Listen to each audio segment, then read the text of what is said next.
Hi, I'm Brittney Ashley, your host of Breaking Norms, Building Dreams, your guide through this transformative journey in both business and life. This is your place crafted for dreamers, doers, or anyone who has been told they can't. Get ready as we challenge those narratives together. You're tuning in live to the United Public Radio Network, airing on 105.3 and 107.7 FM in New Orleans. We are streaming on all the popular platforms every Monday at 3 p.m. Eastern Standard Time. Join me for a candid and thought-provoking conversation celebrating your unique journey because you are worth it.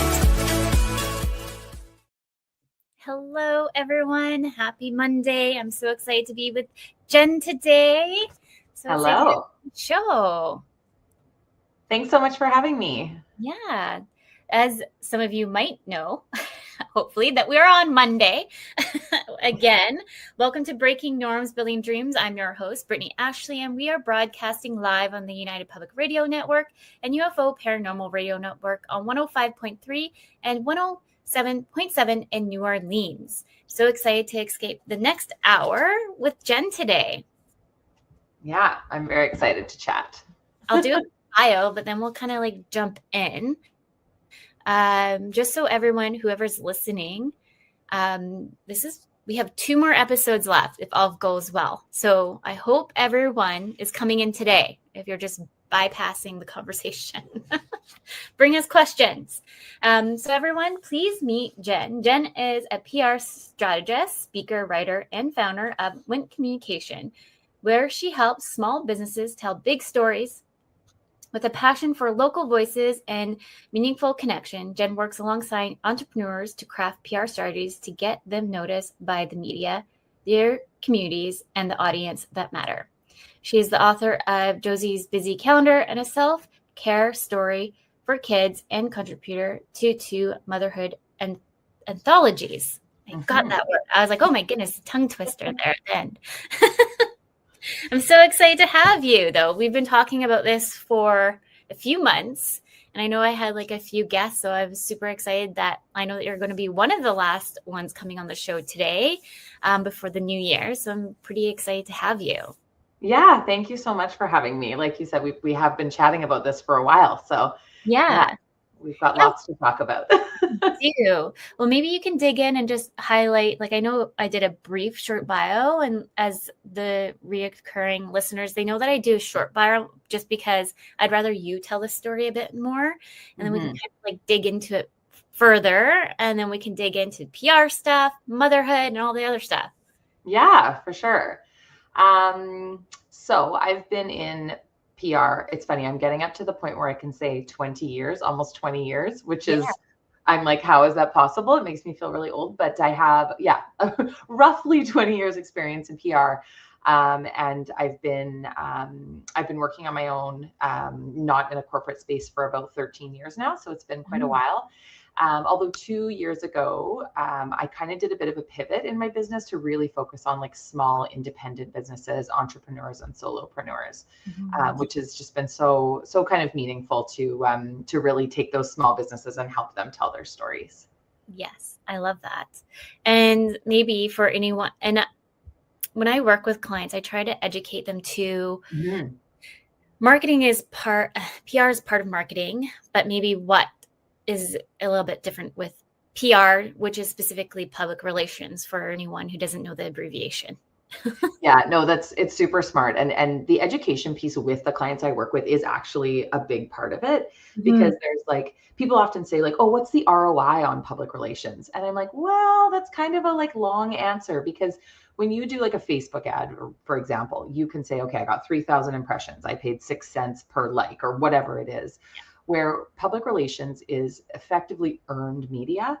So it's not bought and it's not owned. It's media that you've earned. So that's like a third-party publication or a podcast or a news outlet or even an influencer or a blogger telling your story or talking about you or talking about your product. And generally it's because it's not paid for, it tends to be it's a review or it's a mention and it's earned. So somebody would have had to like enjoy your product or potentially not enjoy your product and want to share that or your story or your service. So PR is really a trust building exercise more than it is like a sales or advertising tool. Mhm. Yeah, it makes sense to me. And just to go even further, I think a lot of people have the negative notation of what PR Mhm. is, right? I know I've worked with so many people who are like, oh, I'll talk about like an author that I knew, and they created a book, and and they were getting a lot of negative feedback on just how the book was written, and there's grammar issues and all these things. And I remember being like, you just need to respond and not respond kind of situation. And they were just kind of, no, I don't want to respond kind of piece. And I was like, no, but you really need to. Yeah. I mean, no comment is a comment, right? Exactly. So when you say nothing, you're still saying something. Mhm. And yeah, crisis PR is definitely a thing. Like something goes poorly in your business, or someone, says something off color, that is definitely can generate some negative PR. Yes. I used to do a bit more crisis communications than I'm doing now. I Mhm. kind of say I'm in like the good news side of PR Yes. these days. However, the good news side of PR is like PR can be super proactive, so that if you do have a crisis situation, it's Mhm. not, you've already kind of built up that positive reputation. Like, let's say that author had, begun pursuing proactive PR. They had, sent their book out. And when you send your book to a reviewer, you don't control what they say, Yeah. because, that they're a reviewer. There are opportunities to pay for reviews, which will garner you a more sort of positive light. Yeah. But a lot of times with PR, you are kind of taking the chance. So you want to make sure that your product, your service, your book, or whatever is something that that you feel really good about. Mhm. And pursuing proactive PR can kind of give you that basis of trust, so that if something does go awry, or doesn't go to plan, you have that kind of those loyal fans, or that basis of trust to lean on. So Yeah. don't wait until you have bad bad No, news. and even too, if something happens, like there's two sides to every story, right? Mhm. So you would hope that whatever client and or reader or whichever kind of dig into the different kind of reviews and take their own opinion and then go for it or not. Mhm. And I would rather make sure that if there's any kind of negative stuff, just kind of stating my side of the story, and in a way, so then the person, whoever reads those reviews, can be like, okay, I hear and see, and like I'm still going to pursue working with so or read that book. But yeah, I Yeah. find like that, like you're saying, like saying nothing speaks a lot, and Oh, yeah. I really think that, because it, to me, I'm like, even just acknowledging like certain emails, even though you don't want to, kind of thing. Like Mhm. I'm always like, I need to acknowledge something. Like I had like a bad experience, for example, with an individual, I won't say names. And I just kind of like, I was just like, had my hands up, because I was like, I can't, my brain and my anxiety is so high that I can't even action certain things, because I just feel like we're not on the same field. We're just not, Mhm. we're not there. And so I remember them emailing me being like, I think we should end project. And I was like, and I was talking to somebody else. They're like, yes, definitely end project and don't say anything. And I was like, ugh, but me, my heart, like I need to say something, because it doesn't sit well with me. Also coming back from a background of communication, marketing Mhm. communications, I just can't, because I've been ghosted by past people. And it's like, well, what did I do wrong? Mhm. Just want something. Yeah, totally. And I think too, if you do have, one-to-one interaction is sort Mhm. of one thing, and there's lots of ways to deal with that. But like publicly, I think as well, like just using the author, for example, let's say they put their book out, they were super excited about their book, they sent it out to reviewers, and the reviewers are like, there's grammar errors in here. Like this story isn't consistent. And maybe that author is like, oh, yeah, there are grammar issues. Or maybe it's like, oh, this is written in a dialect that you don't understand. Like there's going to be a reason why that happened. Yeah. And if that author is like, you know what? I self-published this. I didn't get it professionally edited. And you're right, there are grammar issues. That offers that author an opportunity to kind of humanize themselves. Yes. Because we have all I sent out an email today and someone replied and I realized I had a spelling error in the subject. Like, we all do it. It's something that everyone can relate to. Yes. And a lot of PR and storytelling is finding that human angle and being relatable. Yes. So I think if that author were to pursue some podcast opportunities or even some media opportunities, or go back to those reviewers and say, can we talk about this? Like, can I share sort of how it feels for me to have this book in the world that I cannot retract, but I know there's errors in it. You know, it's sort of, I always see, I mean, depending how negative and what the negativity is, obviously, I don't want to say I can put a positive spin on anything, because I can't. Some PR people can, I can't. But I do think that there's always an opportunity to go back and to expand the story a little bit. Yes, absolutely. And then also too, like, for that incident, I know, for example, that she hired a junior editor who was still learning. So I'm like, well, that's your leverage, because they're still learning. You can kind of tap in a little bit on that and be like, noted for the next book. Thank you for the review. Or, you know, like, I just feel like there could have been like some little tidbit there. So then, like you're just saying, they can get the full picture and like kind of humanize that piece. Yeah, absolutely. Make your next book called How Not to Make Spelling Errors in Your Published Book. You know, there's always kind of, from things that are like genuine errors, there's always an opportunity to humanize the situation and to make connections. Yes, 100%. Yes. Do you have any, because I want to dig just slightly a little bit more on PR, and then we'll switch it. But for anyone listening to even just kind of get started, because like I mentioned, like the PR, I feel like we have that notion of like feeling it sometimes is mostly negative than positive, but maybe you have, I know you dug a little bit deeper, but say I'm coming to you for the first time, could use me as an example. How do I even start? Yeah. And there's this like myth that to get PR, you need to be, you know, famous, or you need to have like a huge budget, or you need to have like, you know, a celebrity spokesperson or something. You totally don't. Like, you, Brittney, are such a thought leader in your space. You know, your name comes up in a lot of rooms that you're not in as a leader in your space. So you are like more than qualified for PR opportunities. So I think to back up a little bit, when people say to me, I'd love to pursue some PR, my number one tip, my first step, start here, is consume media. Like, figure out what types of magazines, what types of podcasts, what types of digital platforms you would like to be featured on, and then go there. If you want to be on Brittney's radio show, listen to a couple of the episodes, watch a couple of the episodes, because I'm sure you get pitched people that are like, I'll be a great guest, but they don't know what you're talking about. You know what I mean? They're like, you know, they don't know what they're talking about. And that is not a good look. So, you know, before you start putting yourself out for media, you need to understand that platform, understand who the journalists are, understand who the hosts are. So that would be kind of my first tip, is consume before you know, input before output. Yeah, I guess. And then the next thing is like, just once you've got a publication that you think, oh, wow, I think my story could really add value to this community. I think my story could fit in here. If you were talking about sort of 5 ways to streamline your business, or like 6 tips. I'm just trying to think, like, you know, we're kind of nearing the end of the year, right? So a lot of businesses are thinking about, how am I going to improve my operations in 2026?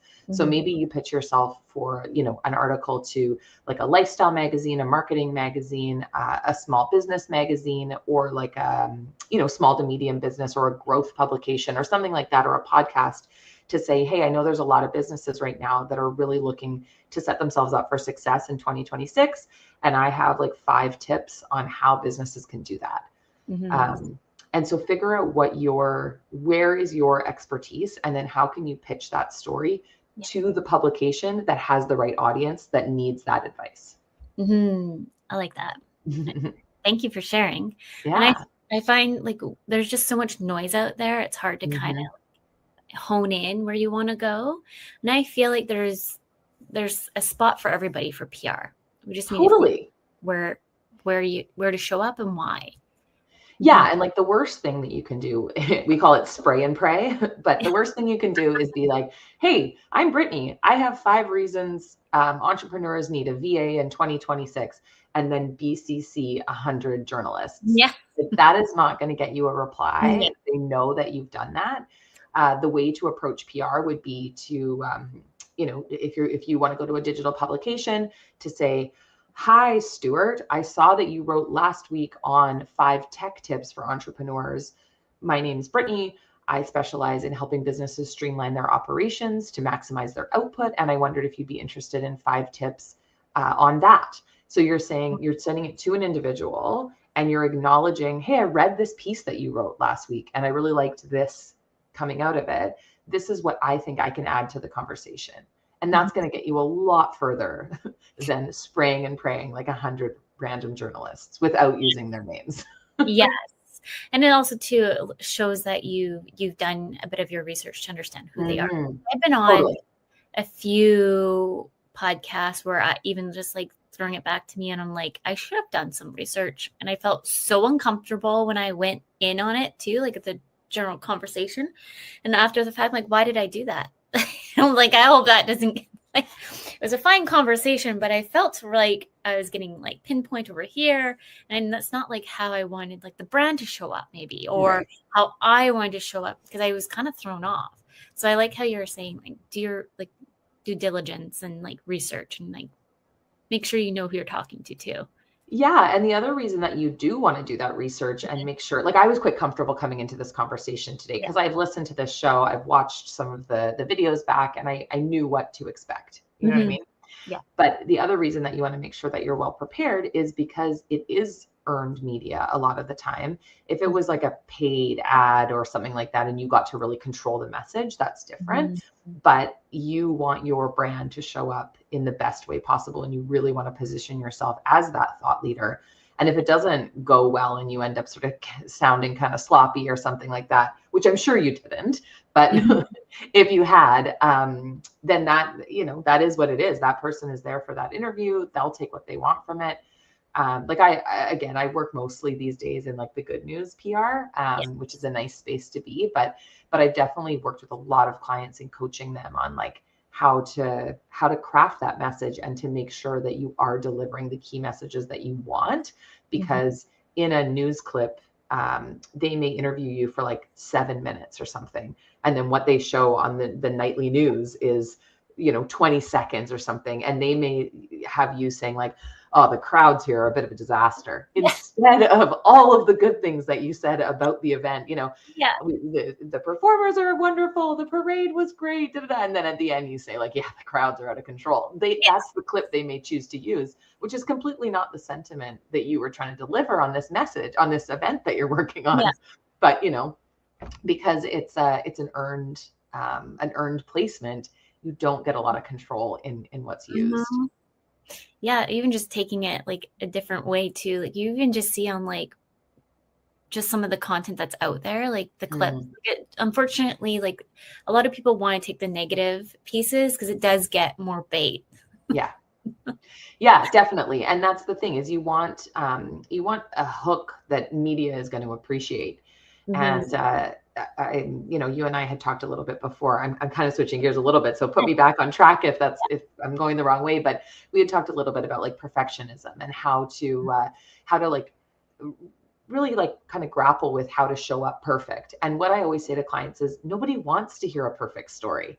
If my story is like, well, I pursued a career in PR and I did some education and then I got some work experience and everything's been so wonderful, you're like, that's not interesting. I don't want to hear from her.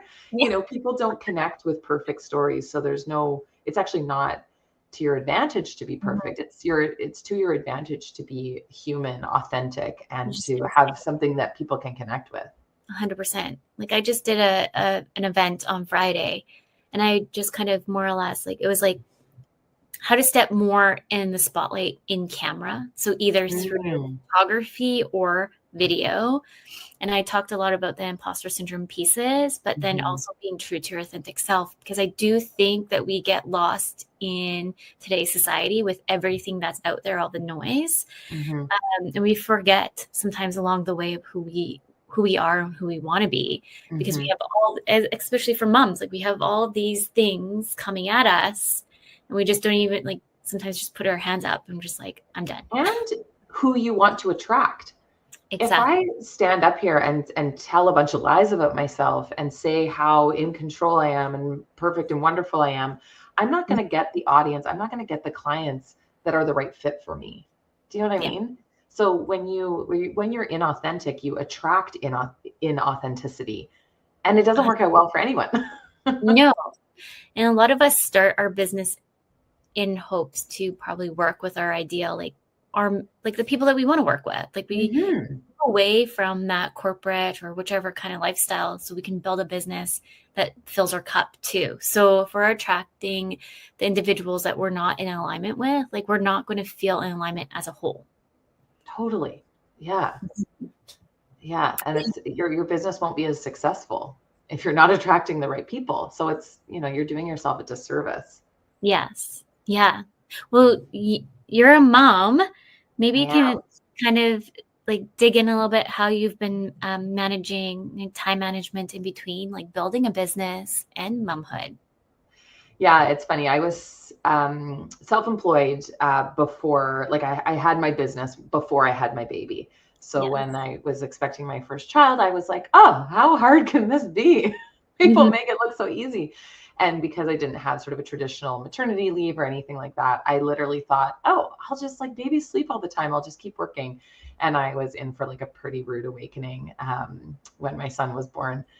His birthday is this week. He'll be 9.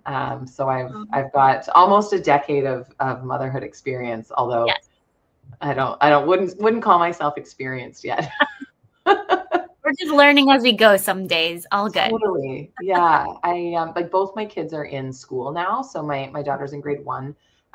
So for the past like year and a bit, we've had the kind of school schedule, which has been a really wonderful kind of like framework for me to be able to do to run my business in, because as you know, with daycare, sicknesses, like all the things, it's really hard to get that flow. But I feel like now in the past year, I've really created a good routine. Although I joke that I work shift work because I do get up quite early. I get up before my family because I really love to just take in the quiet of the day. And like, I remember hearing these things before I had kids, being like, I will never get up early for the quiet of the day. But now I am that person. So I get up before them and I like do a couple of emails. I sort of figure out, what do I need to prep for the day? And then I go into the like breakfast, getting dressed, I walk them to school and then I work while they're at school for the day. And then I'll often log back in after bedtime just to do, because a lot of my work is writing and being creative. And sometimes I find that hard to do. When I'm watching emails come in and when I'm juggling stuff. So there's sort of the quiet morning and the quiet evening that that are pockets that I enjoy. And it takes time to find what makes sense to you. I remember when I had a coach back when I first started, they're like, because this book says, I can't remember the name of the book, to be honest. You might know. It says that to be successful, you have to wake up at 5 a.m. Oh, I've heard about that book. Yeah. And I remember this coach, no longer a coach of mine. And if anything, let's reiterate, more of a consultant, I guess, than a coach, because she was telling me what to do. She kept like insisting me to read this book. And I'm like, I am not going to read this book because I already know you're trying to get me to wake up at 5 a.m, where I would rather stay up late to do the work. Right now, we're still in this weird time where I don't know. I'm still trying to figure it out, because the thing is, depending on how old your kids are and where you're at in parenthood, it's going to change until probably they're a little bit more older. Like my kiddos are like 7 and 4. I'm like, oh my goodness, I had to think of that. Like, how old are they now? But like it changes constantly.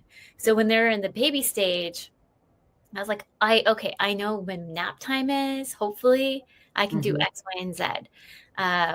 And like I've had even individuals being like, let's go work out at 5 a.m. I'm like, I can't because I know my son's going to wake up probably at 4 or 3 and I'm going to have to do all these things. And it just doesn't work in my time schedule because it's so chaotic in the morning. I don't actually have a schedule. So it's easier for me to work at night because I know I'm not going to be bugged.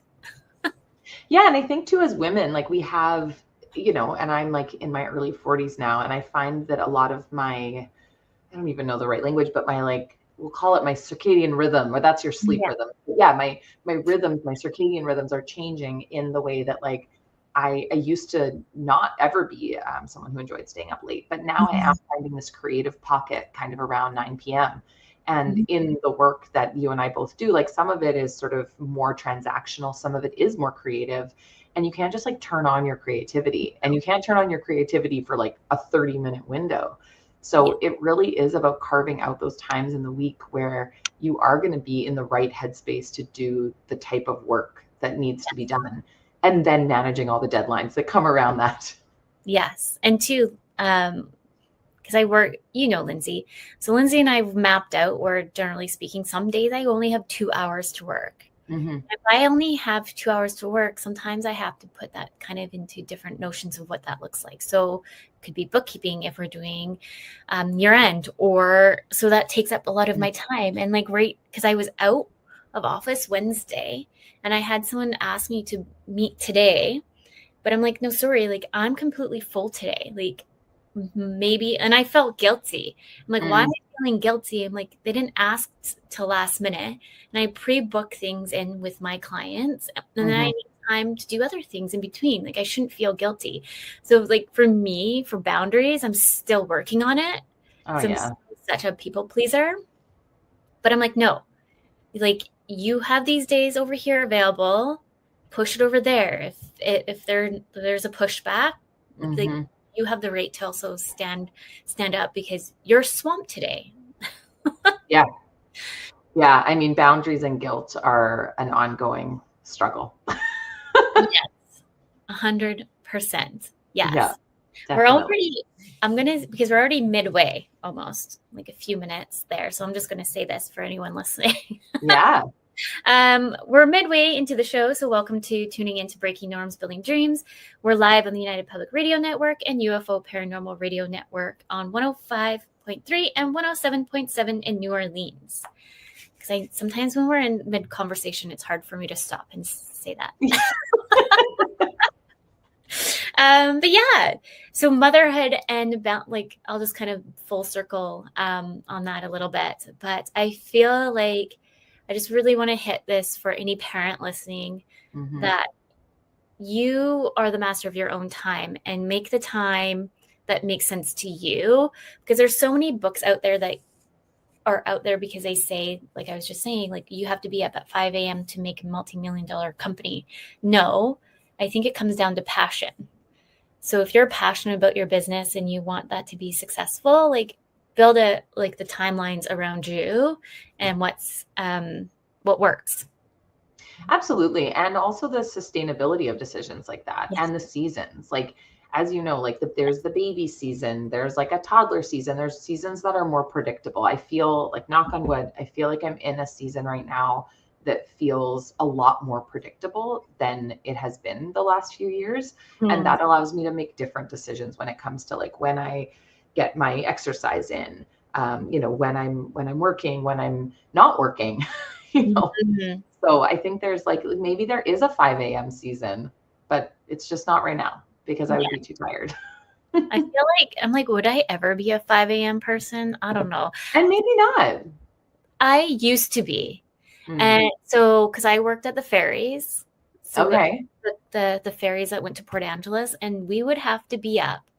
Like I would have to be up at 4 a.m. to be there for 5 open.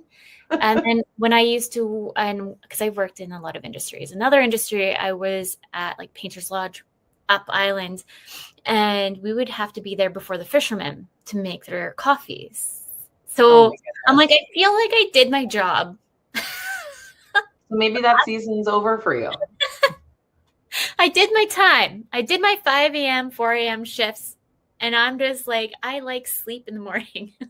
Yeah, and like now I feel like I'm getting into a little bit of a season like where I'm spending more time, and this isn't necessarily a good thing, but I'm trying to kind of make it work for me. I'm spending more time in the car. Like I'm driving my kids to baseball practice or whatever. And then, it's an hour-long practice. So you have kind of like 50 minutes between drop off and pickup where, it's not really enough time to get home, but maybe it's time enough to get to the grocery store. But so I've been trying to like save tasks like work or personal tasks that I can do sitting in the car for 50 minutes. And I have like this notebook that I carry around that's like into like, okay, if I have like periods of like block periods of like what I call like deep thinking, do these tasks. If I have like, late thinking, car time, that kind of thing, do these tasks so that I can be a little bit efficient with the pockets of time and try to choose the work that's going to fit best into those pockets. Yes. And I agree. Like I have my phone on and I quickly check through, like I get a lot of spam in my box sometimes. And so like, I always try to like quickly like look at my phone, for example. I'm like, nope. So when I actually get to the computer and I need to actually respond, I have the top ones right away. Yeah. And then anything that needs to kind of be like, oh, that can wait till tomorrow kind of thing, then it tries to filter it. Though I'm also trying to look, I had this conversation with Allie. We were trying to workshop for me is that I have like OCD with my inbox and I feel like I need to respond to everything right away.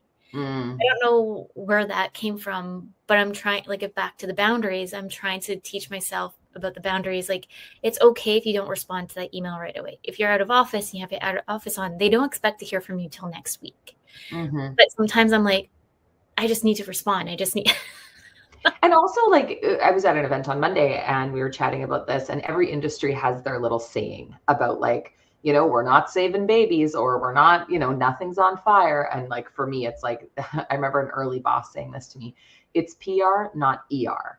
And that's always stuck with me, that like, if I don't get back to someone, and sometimes with media, like you have to jump on an opportunity or they will go to the next person. So I do keep a really close eye on my phone. But I always try to understand as well, like if we miss one of those opportunities and let's say media is like, yep, we need a spokesperson. We need to talk to Brittney for Small Business Week. That's an amazing opportunity depending on who the outlet is. And let's say I don't get to that email within an hour or something like that, and you miss that opportunity. Like that sucks for sure. And I would, as your publicist, try to like recover from that and offer an alternative. But at the end of the day, no one died. You know what I mean? It's not the end of the world. I was just, this is actually going to lead into one of my next questions. Because I was having this conversation in the last show with Allie about like, why are we always in a rush? Like, I feel like, because why am I feeling the need that I have to always drop what I'm doing to respond to emails right away when they come through in?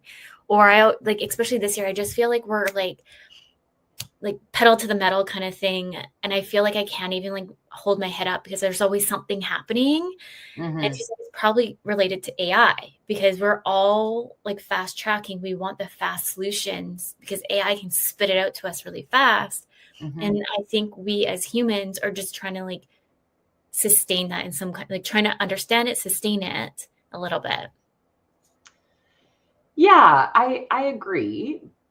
And I think when you were like, if you were to email me, I mean, mine has a thing that comes up like automatic responder or whatever. And if I click that and you get this response from me, that's, you can tell when AI's written something. Yeah. And so you might get your answer. Sure. And it depends, it's hard to have this conversation without context, but if you were looking for like, can we change the time of this chat? It was supposed to be at this time. Can it be this time? And my calendar was able to say, yep, that time works great. You get your answer. That's wonderful. But are you, if your question was any deeper than that, are you going to feel connected to me? Are you going to feel like cared about? Are you going to feel like a valued client if you get some auto response? And I don't think so. I think you would rather wait. Like I get a lot of clients messaging me and saying, I have an angle or I have an idea, or like, what do you think about this outlet? And like, my brain is required. I need to like go through their pitch and say like, oh, we could tweak it in this way, or instead of sending it to this outlet, I think this is a better fit for this one. I think they value that expertise. And so they don't want an automatic response, because if someone replies automatically, that they haven't put a lot of thought into it. Yes. Yep. Good point. Yeah. And I find like too, like when you do see something that comes in your focus, like what is that response time? Like really, if you change your train of thought, it's going to be harder to get back into something too. Absolutely. So like changing in and out, like you're losing that process. Yeah. And I've seen a few times lately where I'll get an automatic response from someone that says, hi, thanks for your email. I only check my email twice a day, so you may not hear from me right away or something, which is great. Although I hate the fact that we even have to put those kind of autoresponders on. Yes. That's kind of what I'm feeling right now, though, to be honest. Like, I don't know if it's just Christmas time and everyone just wants a meeting right now. And I'll make it work, but I'm feeling like I'm already feeling stretched. What is the point of the year where we say, let's do it in January? Yeah. Is it December 10th where it's like you don't take any more meetings for 2025? I think my brain has already switched to 2026. I'm like, if Brittney is already on vacay mode, start December 1st. Yeah, totally. Nothing new on the to-do list for 2025. It's like, I'm full. Yes, my brain is full. It needs a break. Yeah. I have already said to all my clients like a few weeks back, I'm like, just FYI, this is when I'm out of office. Just note it. See you in January. So I'm building up to it. So they know. But I'm like, they feel the same. They want to go on vacation too. Like, and I think it's important for us to acknowledge that as well, that like, as much as we don't want to be working late or emailing on the weekends, our clients don't really want to get an email on the weekends. Yes, 100%. I think it comes down to like your own boundaries too. But it like, right? Because I am such a people pleaser, so I feel like it's just kind of like sometimes it gets out of control. So it's like self-reflection too. You can't please everybody. Yeah. One tool that I've been using, definitely not a PR tool, but I've been using an email scheduler a lot, so that when I am, replying to emails either early in the morning, not at 5, but like maybe at 6, or in the evenings, or potentially on the weekends. If I do a couple of hours on the weekend, I'll schedule it to go out either the next morning or later that day or something like that, because I'm also trying to respect the recipient's boundaries. They don't want to get an email from me at 6 a.m. when it's not urgent. I replied in the time that suited me, and I would like them to kind of have that same opportunity. 100%. Yeah. And question a little bit deeper into the AI, because I feel like we're seeing it from two spectrums of like super panic mode to kind of accepting. Like it's really one or the other. I feel like I haven't seen like some people are just like kind of in the middle of like, let's just see how it goes and go with it, go with the flow. Yeah, it is interesting. A couple of people have said to me like, oh, are you worried that AI will steal your job? And I have to say, I feel really secure knowing that my job as a publicist and in public relations, especially working with small brands, will always be a need. Yes. Because the more that AI becomes commonplace, I guess you could say. And we're seeing it, so much on social media. Half the posts, more than half, maybe at least half of the posts that I read on social media, I'm engaging with the content. I'm kind of taking it in, but I know it was written by AI, and I hope that there was a human edit. Sometimes I can think that there is, sometimes I think there isn't.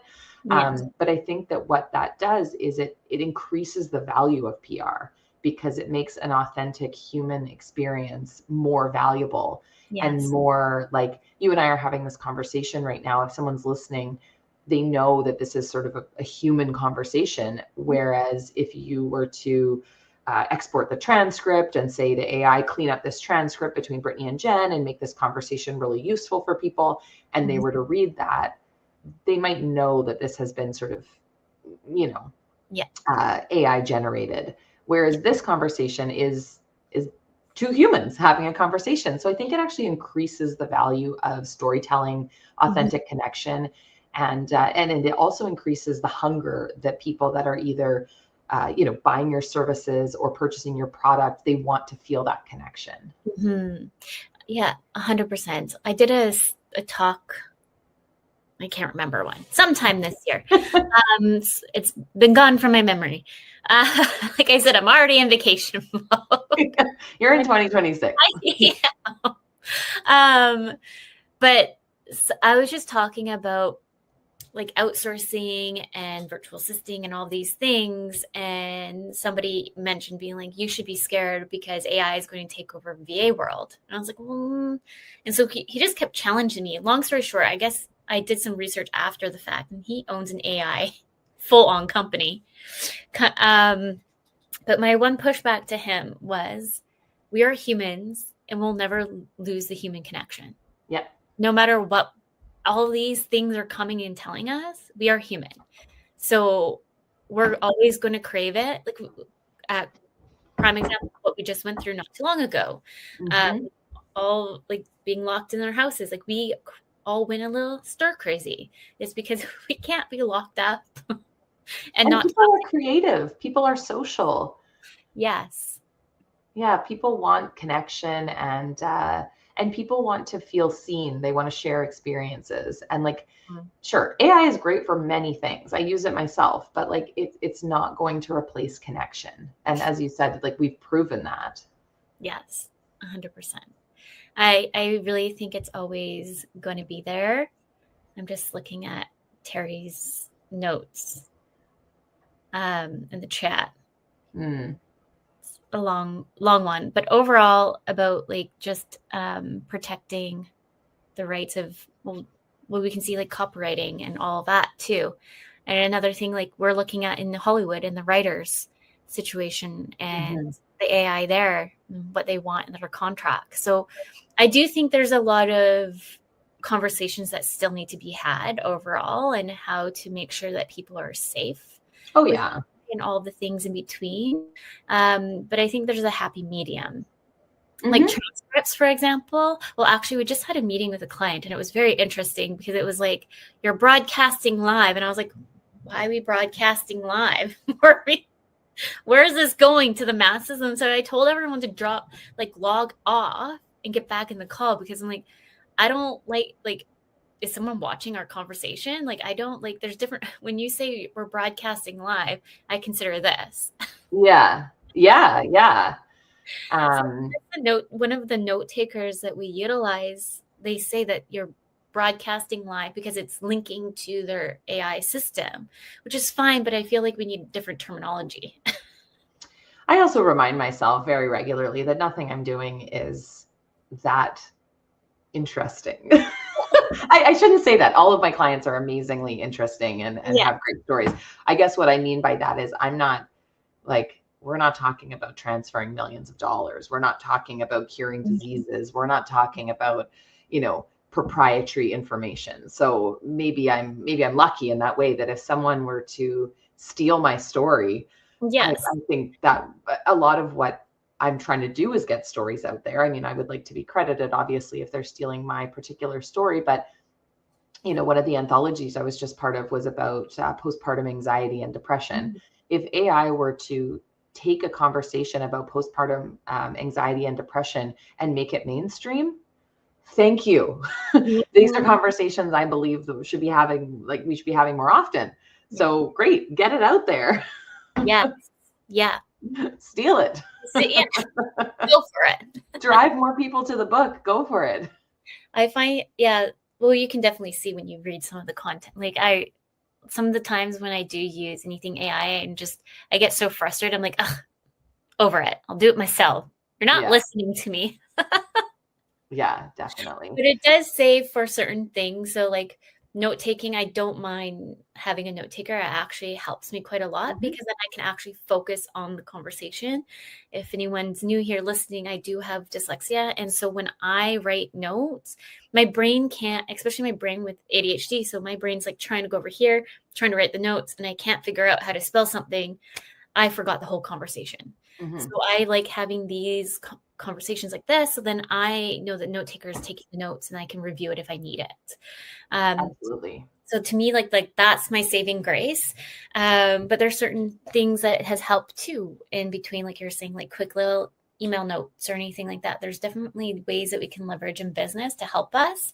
But it's just having the happy medium and the human connection piece too. Yeah, and I think skills like we would never have put on a resume. Good at conversation with people, good at human interaction. And I think in terms of hiring and a lot of customer facing jobs, being able to carry on a conversation, being comfortable speaking to strangers is going to become more of a valued skill.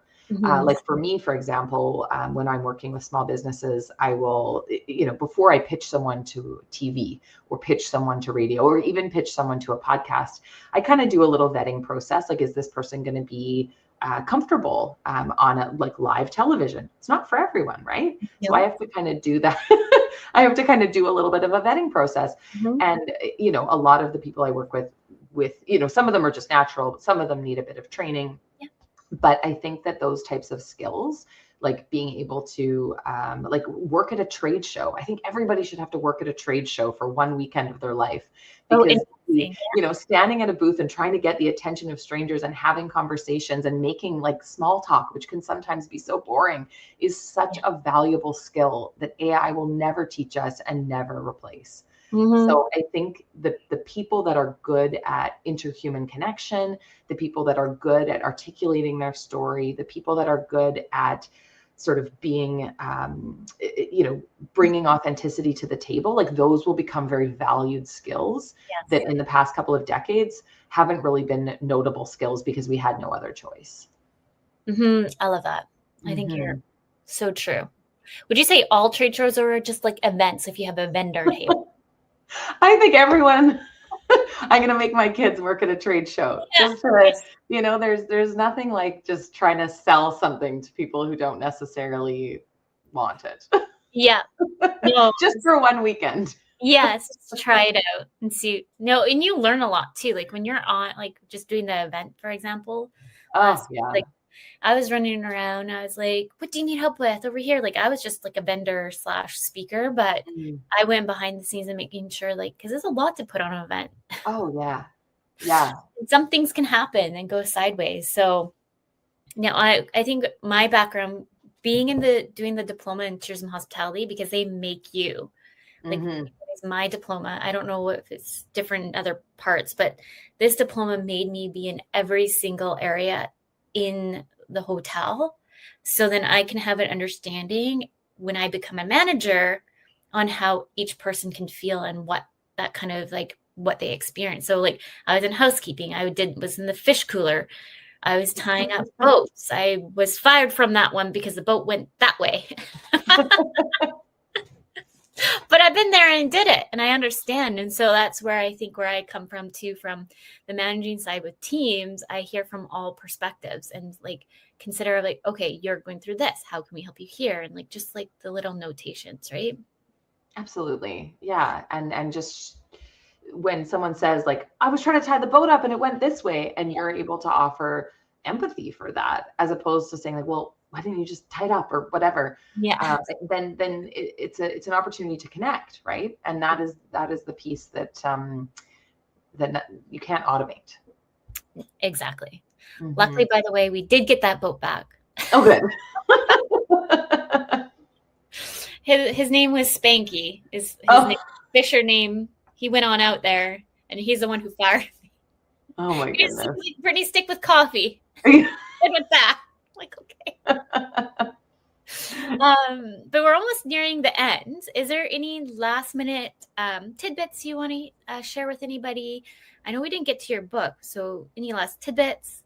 And I have your free guide going around here for anyone. Oh, awesome! Yeah, perfect. Yeah, that's just some 5 tips for small businesses that are pursuing PR and kind of media visibility. I think what I would say is like, please support your local media. We are all looking to put stories out there, but a lot of times we're not consuming that local media, and it's so important to find out what is going on in your community, because it's so easy to get news from from TikTok and other parts of social media, that I'm always encouraging people to find out where your community paper is, and either try to pick one up. There's nothing like holding a community paper in your hand while you drink coffee. There's no less AI experience than that. So yeah, I'm a big proponent of supporting local media, because those are the stories that really shape the communities and the places that we're living. What else would I offer? And just tell your story. Like you really don't have to be a celebrity or have the best story to have a story that's worth telling. Mm-hmm. And I find like we think that we need to, unfortunately, because of social media or whichever, because we just see kind of, and yeah, I just feel like be authentic and step into your true self, and you're just going to resonate with so many individuals that connect with your story or just who you are. Totally. Yeah, no, I agree so much. I think we see that nobody likes perfect people. So, if you want to be approachable, and if you want people to be attracted to wanting to work with you, then you can kind of show a little bit of your mess. Yes. And like going back to like the speaking event that I did on Friday. So it was a speaking event. I'll just take a quick bit. But I was speaking, and there was like the speaking room, and then we had like the shot room over here with music bumping.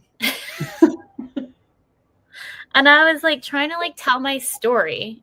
And it was funny because Peter's like, I love how your prime line was, I have ADHD. And then all of a sudden you hear like the disco music over on the other side, like full on trying to throw off somebody with ADHD. I was like, I was trying so hard to be perfect. And then it made me catch myself too, being like, you don't need to be perfect, because everybody in the room was like, you could see their faces when I was speaking. Like they were so like devastated for me, because they knew I was trying to like tell my story, but I couldn't really tell it because we had bumping music on the other side of the And you were sharing an experience. If you're all in the same physical space, they could hear the music as well. Participants at a live event can feel like, is the room too warm? Are they setting up the lunch? Like you're all part of that experience, which I think is a really powerful opportunity to share something. Yes. Maybe you can just quickly share about your PR bundle. I can't remember the name of it. I don't have it. Oh, my Power Hour.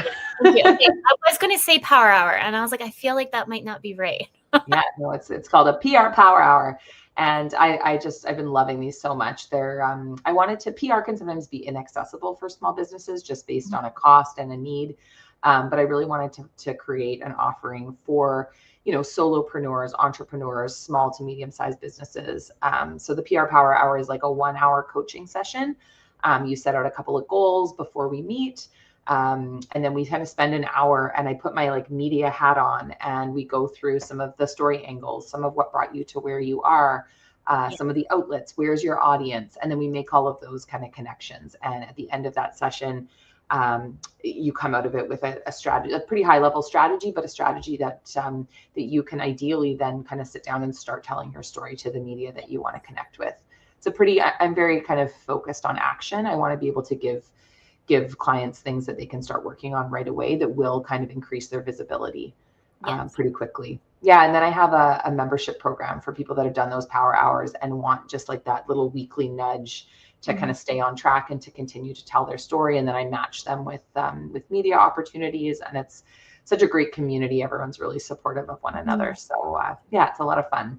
Yes. Which I do plan to join in December for you. Great. Yes. Jen and I have already been talking the background for Creative Dynamics and RY, and why I started, for those who are just listening, is just really to help moms work from home and having a little bit more of that conversation. I think it's really important on like the flexibility, but then also building our career development as well as we're growing into different areas of our life. But yeah, we're already at the whole story. Yeah. I know it's been bananas of a year, as you know, for me. And even though the reoccurring listeners, I've kind of had to do some extra replays, but we're growing strong. We're ending the 2025 year. My brain's almost in 2026 year strong. We're still here. We're still here. Don't flip the calendar yet. But thank you so much, Jenn, for coming on today. I love having you on, and we'll have you on again if you'll come back on.